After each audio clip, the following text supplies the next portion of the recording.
Coming up, before winter break, a fire broke out in the Thomas Laundry Room. How the fire started and why some students are skeptical about university stated cause. And the Student Activity Fund surplus is drying up. What SGA and other university-sponsored organizations are doing to balance the budget. All this and more right now on Newswave.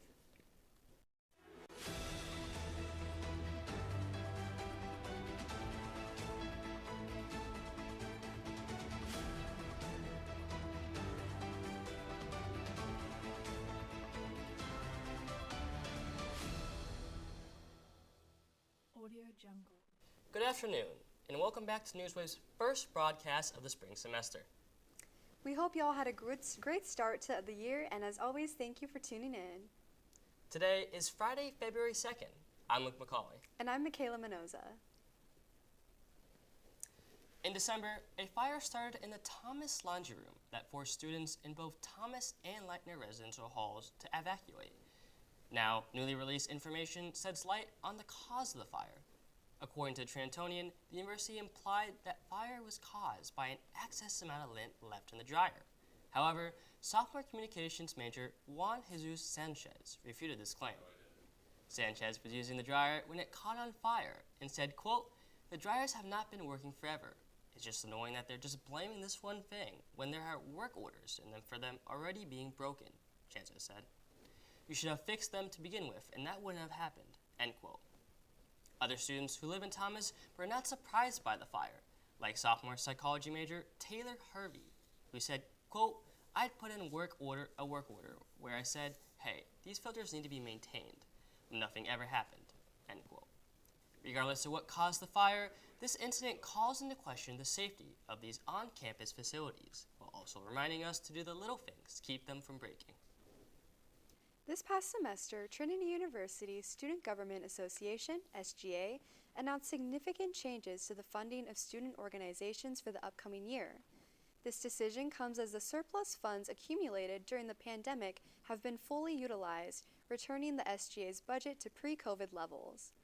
SGA manages about 88.9% of the Student Activity Fund, which is derived from fees included in student tuition. These funds are allocated to a variety of groups that benefit the student body, including university-sponsored organizations like the Student Programming Board, Greek Council, recreational sports, and campus publications, as well as registered student organizations such as identity-based and pre-professional groups. With the recent budget reduction, many of these organizations will need to plan for decreased funding in the coming year.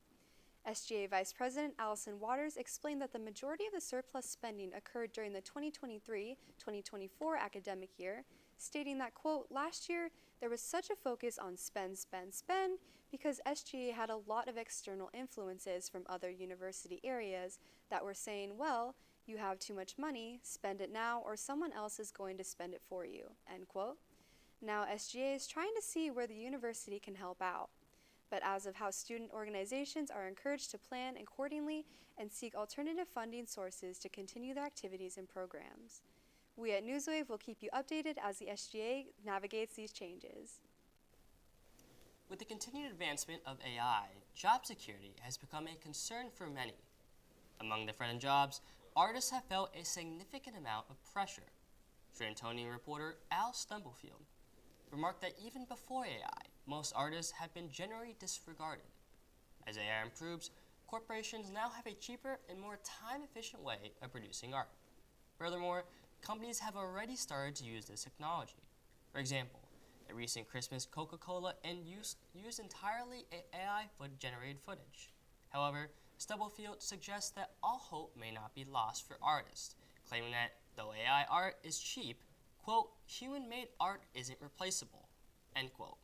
Just as some companies have begun to take advantage of AI art, some have discouraged utilizing that technology.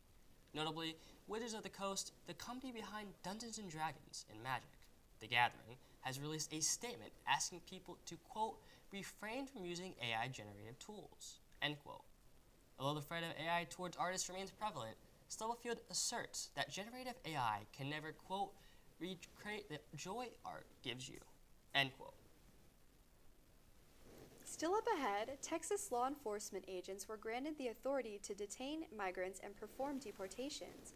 How Governor Greg Abbott and President Donald Trump are working together to fast-track the deportation of undocumented immigrants. And as the state intensifies its immigration crackdown, how to understand and protect your rights in an encounter with authorities. All this and more at local news when Newswave returns. Bring it.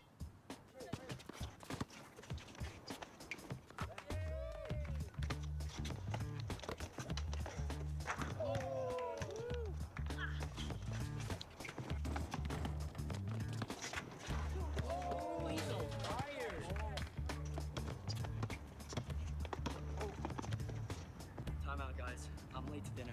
My mom's gonna kill me. Catch you guys later. Mom wants us home. Okay. Bye, guys. You guys need a ride? Sure. Yeah. All right. How about some one-on-one? I gotta go eat, man. Sorry, I'll see you later.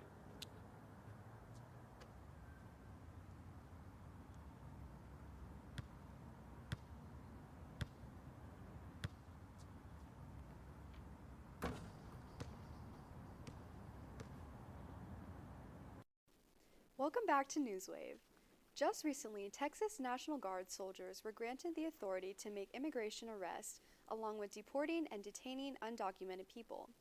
Governor Greg Abbott recently signed the agreement between Texas's Customs and Border Patrol and Trump's administration, which requires that these actions must be performed under the supervision of a U.S. Customs and Border Protection official, also known as CBP, as well as enforcing that all Guard members must be in contact at all times with a CBP official. While this new agreement has been approved, it will likely face pushback and lawsuits, said Naina Gupta, the police director, American Immigration Council, that advocates for immigrants. Last week, Governor Abbott deployed more than 400 state National Guard soldiers to the border in collaboration with the U.S. Border Patrol agents in order to find and arrest undocumented immigrants who have arrest warrants.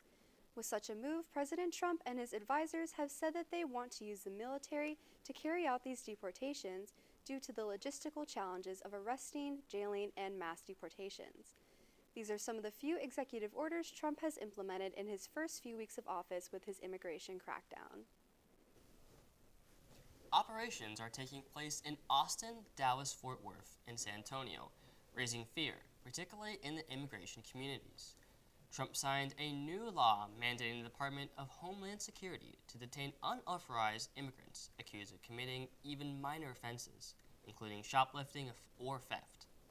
Immigration attorney Sebastian Simone explains, quote, "Federal immigration agents appear to be focusing on people with outstanding removal orders and criminal records, but any undocumented immigrants they encounter could also be apprehended," end quote. This is not the first time the Trump administration has expedited deportations. As the state intensifies its immigration crackdown, it's crucial to understand your rights and how to protect them, especially in an encounter with authorities. The Texas Tribune reminds undocumented immigrants of precautionary measures they can take, such as knowing they have the right to remain silent, the right to an attorney, and the right to refuse entry. Texas lawmakers are pushing for emergency generator requirements at senior living facilities due to increased storm frequency and power outages. State Senator Boris Miles and others have filed multiple bills, including Senate Bill 732, which mandates backup power for low-income senior housing, and Senate Bill 481, which calls for generators at nursing homes and assisted living facilities.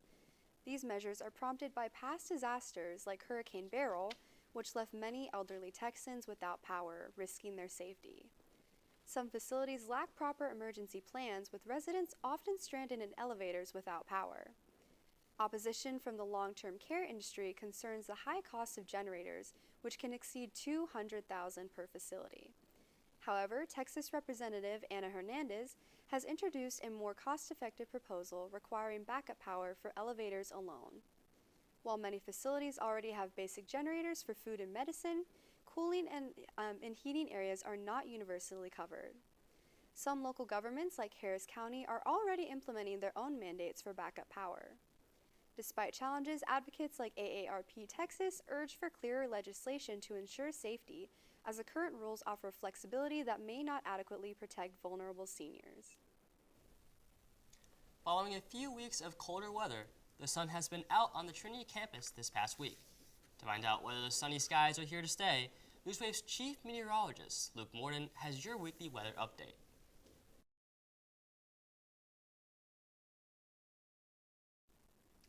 Good afternoon, everybody. My name is Luke Morton, and welcome to the first broadcast of the spring semester. I hope you all have had a great start to the semester, and I'm looking forward to spending another semester doing the weather here at Newswave. Even though Punxsutawney Phil predicted 6 more weeks of winter, it sure has felt like spring has already arrived here in San Antonio. This past week has felt more like late spring than February, and that unseasonable warmth looks to continue for your weekend. Look for mostly sunny skies and highs near 90 for your Saturday and in the mid-80s for your Sunday. If you like the warmth, go outside and enjoy that jacket-free weather this weekend. It does look like we cool off some for our next week, with highs getting progressively lower as the week continues. Monday should top off in the 70s, Tuesday in the mid-60s, and Wednesday may not even get out of the 50s. Talk about a weather roller coaster. There is a slight chance of scattered showers at the beginning of next week, so having an umbrella handy may not be a bad idea. Next week will end on a glorious note, with highs in the 70s under mostly sunny skies. So anyway, that's going to do it for me this week. I hope you all have a wonderful weekend, and I will see you back here next week on Valentine's Day.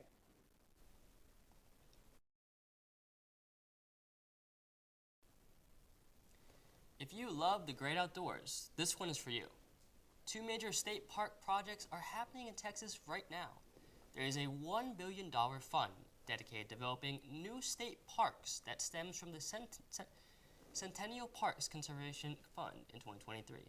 Texas is purchasing $35 million worth of land to develop into a new hill country state park that might extend across 3,000 acres. Additionally, the Texas Parks and Wildfire Department also decided to purchase 2,020 acres of land in Burnett County across from Colorado Bend State Park. You might be wondering, why Colorado? Well, this purchase is thought to be part of a 2-phase transaction, resulting in a state park about 110 miles north of San Antonio. There is yet another deal this month of $43 million to go towards doubling the size of the Hill Country's enchanted Rock State Natural Area. From wildfires in Los Angeles to the inauguration of new president, a lot has gone down since our last broadcast. To catch you up on everything that's been going on around the country, Newswave will be right back in 60 seconds. Follow the path that empowers you to be your best self. Surround yourself with people who embrace your quirks, who don't settle, who seek a life without regret, who know how to win, but aren't afraid to fail. Be part of an elite network with those who know what success is all about. Be brave enough to have a fulfilled life. Trinity University. Discover, grow, become. When I was your age, I was just like you, fascinated by stars.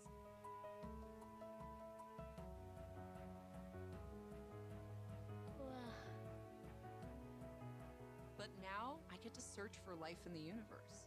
And who knows, maybe life is looking for us too. So we're like aliens to them? Yeah. Does anyone want to be a scientist now? I do. Awesome. We need more girls in STEM. Maybe we can find aliens.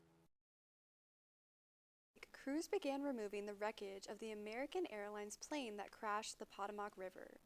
According to CBS News, many parts of the plane were recovered from the water, including the aircraft's right engine and a wing. More remains of the victims of the crash were also discovered, as authorities have now identified 55 of the 67 people who lost their lives. As recovery efforts continue, so does the investigation into what happened. According to officials on the scene, the black box recovered from the plane shows it was 325 feet, much higher than the 200 feet enforced for that area due to helicopter traffic. The black box also indicated the pilot tried to pull up a second before the crash, leading investigators to wonder if they were given the correct altitude of the helicopter they ultimately collided with. Investigators hope to learn from the wreckage, wondering what could have been done differently to prevent this tragedy. National Transportation Safety Board member Todd Inman said, quote, "From tragedy, we draw knowledge to improve the safety for all of us.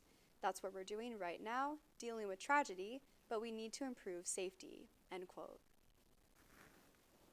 In late January, President Trump signed an executive order converting the Guantanamo Bay Naval Base into a large-scale immigration detention center to hold up to 30,000 migrants.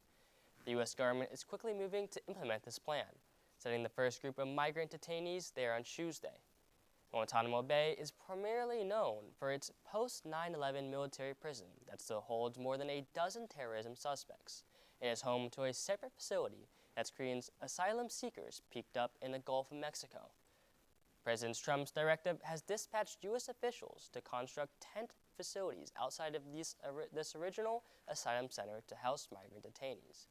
On Tuesday afternoon, the first plane departed from Fort Bliss Army Base in El Paso, carrying 10, quote, high-threat migrant detainees who, according to U.S. officials, are affiliated with a Venezuelan gang. Several prominent rights groups have condemned the president's actions. For example, Executive Director for the Center for Constitutional Rights, Vince Warren, vowed to challenge the use of Guantanamo Bay as a migrant detention center, claiming that the president's order sends, quote, a clear message. Migrants and asylum seekers are being cast as a new terrorist threat. After devastating fires that ravaged parts of Los Angeles County in January of this year, the city faces a monumental cleanup and rebuilding efforts. The wildfires, which scorched thousands of acres and destroyed countless homes, have left residents grappling with the aftermath. In response to the widespread destruction, Los Angeles County has initiated comprehensive cleanup operations. These efforts include debris removal, hazardous waste disposal, and infrastructure repairs. The Environmental Protection Agency is planning to begin this two-step process by starting to remove hazardous materials on properties. However, homeowners are not permitted to opt out or handle the cleanup themselves, as federal officials deem the task too hazardous. After completing the initial phase, the U.S. Army Corps of Engineers will deploy crews to clear debris, remove trees, and dismantle damaged foundations. The U.S. Army Corps of Engineers states that, quote, "While the clearing process could take mere days on any given lot, it could be as long as 18 months before the very last property is ready for rebuilding," end quote. Although efforts are underway to address the disaster, residents remain feeling overwhelmed and uncertain about the long road to recovery as they wait for their turn to be assisted by local officials. It's that time of year again. The Super Bowl is here, and an unofficial national holiday in the United States. But this year, there is much less excitement about this year's matchup. Even though the Kansas City Chiefs have the chance to make history by being the first NFL team to win 3 Super Bowls in a row, the only history being made at the ticket office is the historic drop in prices to watch the big game in person. Part of the reason for the drop could be the fact that the Chiefs are playing in the Super Bowl for the 4th time in 5 years, causing some fatigue in the fans and a desire to see a different team represent the AFC. CNN explains that the decline in the ticket prices is due to the change in venue from last year to this year. Allegiant Stadium, where last year's Super Bowl was held, has a capacity of 65,000 in comparison to this year's venue, the Caesars Dome, which holds 74,000. The increased supply of tickets lowers the price fans will be willing to pay for each individual seat, driving down ticket prices. Although in-person ticket prices are falling, TV advertising during the big game certainly isn't, initially seeking $7 million for 30-second ad slots. Sources confirmed to CNN that Fox was able to sell at least 10 of its ad slots for upwards of $8 million. The Super Bowl kicks off at 5:30 Central Time this Sunday on Fox.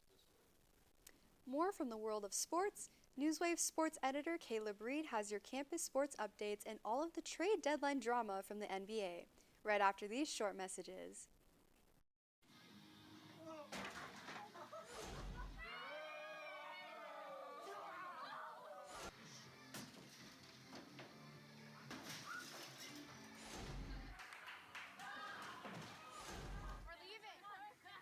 Most party fouls are pretty dumb.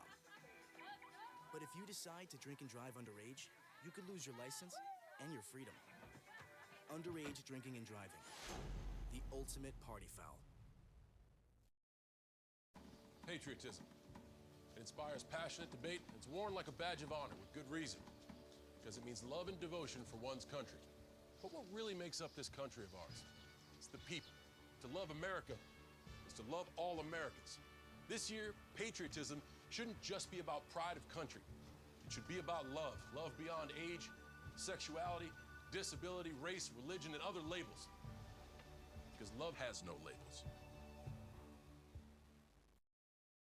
Good afternoon, everyone, and welcome to the first sports segment of 2025. We have got quite a lot to cover, so let's go ahead and get started. Firstly, with Trinity Athletics, the Tigers have a kind of a middle-of-the-road season in both men's and women's basketball up to this point, with the men experiencing the strongest start for the second year in a row. The men are currently 16-3 this season and haven't lost since New Year's Eve, currently riding a 10-game win streak heading into the weekend. Senior Jacob Harvey broke the career three-point record earlier this year and has continued to lead the team, playing in every game so far this year and averaging over 15 points per game. He was especially instrumental in Trinity's last victory here at home, closing out a 76-68 win at home over Centenary last Saturday.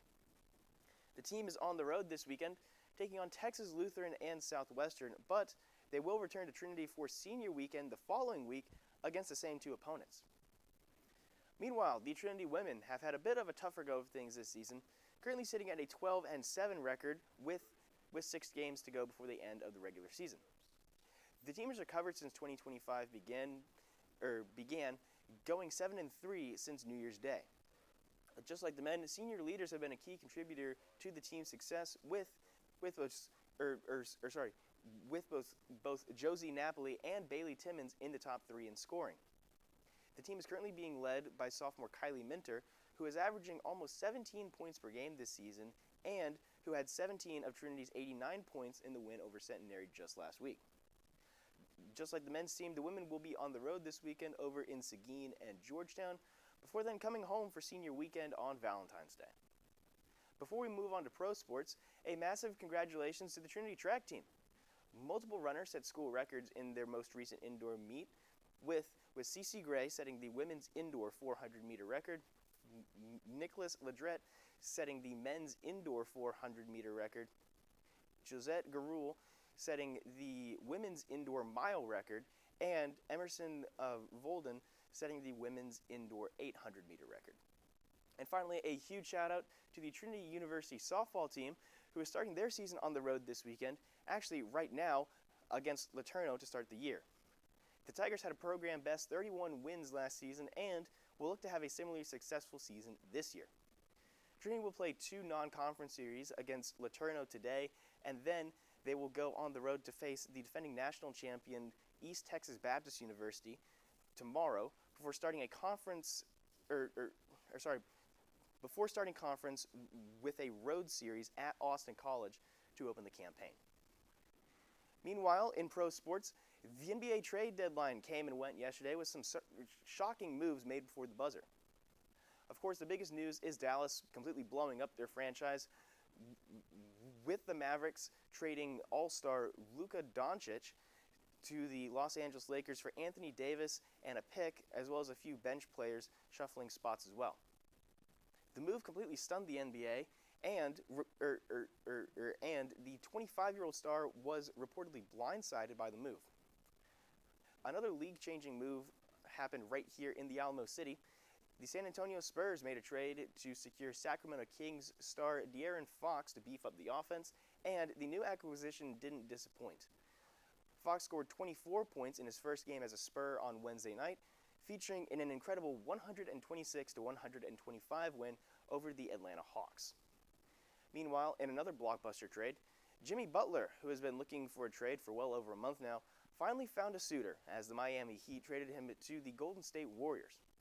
Butler has been suspended by the organization numerous times, and both sides hope that this will be a fresh start for all parties involved. Meanwhile, motorsports news will start up next week with a preview of the Daytona 500, but for now, that's all I have.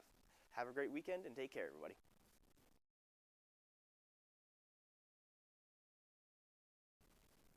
A month-long timeout has been called on President Trump's controversial plans to implement tariffs against regional partners Canada and Mexico. Last Saturday, President Trump signed executive orders imposing a 25% tariff on imports from Mexico and Canada, set to begin just after midnight on Tuesday morning. The fears of a regional trade war between the U.S. and its neighbors were put to rest on Monday, as President Trump took to Truth Social to announce a 30-day pause on the tariffs. The deal struck involved a promise by Mexican President Claudia Sheinbaum to deploy 10,000 Mexican soldiers to curb the flow of fentanyl and illegal migration into the United States, along with a $1.3 billion plan by Canada to protect the border.